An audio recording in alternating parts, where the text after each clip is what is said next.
जीवन में बहुत बार ऐसा होता है कि हमें विपत्तियां आ जाती है और फिर भी इस विपत्ति में हम इस तरह से उलझ जाते हैं कि हमें पता ही नहीं लगता कि इससे बाहर कैसे निकले। और इस उलझन में हमारे भीतर के भीतर ही हम बहुत से परेशान हो जाते हैं। हम अंदर से बहुत से इतने घबरा जाते हैं कि हमें पता नहीं लगता कि हमारा अस्तित्व क्या है। हम इससे सही में बाहर निकल सकते हैं या नहीं, यही प्रश्न हमें बार बार सताता है।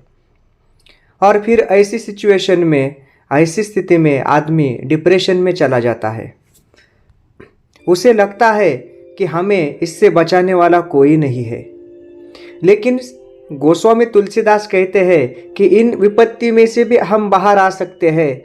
उन्होंने एक इसका उपाय बताया है। अगर वो हमने इस्तेमाल किया, अगर उसका हमने उपयोग किया तो हम इस विपत्ति से भी बाहर आ सकते हैं। तो गोस्वामी तुलसीदास हमें क्या कहते हैं? तुलसी साथी विपत्ति के, विद्या विनय विवेक, साहत सुकृति सुसत्यव्रत, राम भरोसे एक। तो इस तरह से तुलसीदास ने इस विपत्ति से बाहर निकलने के लिए हमें क्या करना चाहिए और कौन से गुण हैं जो हमें इस विपत्ति से बाहर निकलते हैं, इसके बारे में हमें उन्होंने बोला है। तो विपत्ति में हमारे कौन से गुण होने चाहिए? तो ज्ञान होना चाहिए, विद्या होनी चाहिए, साहस होना चाहिए, बुद्धि होनी चाहिए, समझ होना चाहिए, धैर्य होना चाहिए, अच्छे कर्म भी होना चाहिए और सत्य की बात पर चलने की तैयारी होनी चाहिए और सत्य की बात छोड़ना नहीं चाहिए। क्योंकि विपत्ति में हम जितना झूठ का सहारा लेंगे उतना ही हम विपत्ति में फंस जाएंगे। उससे अगर बाहर उभरना है तो हमें सत्य का मार्ग ही अपनाना होगा।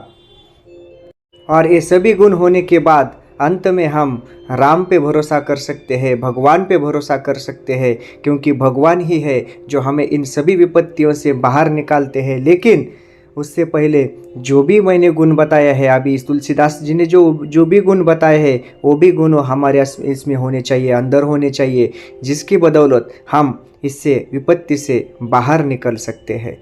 जय श्री राम।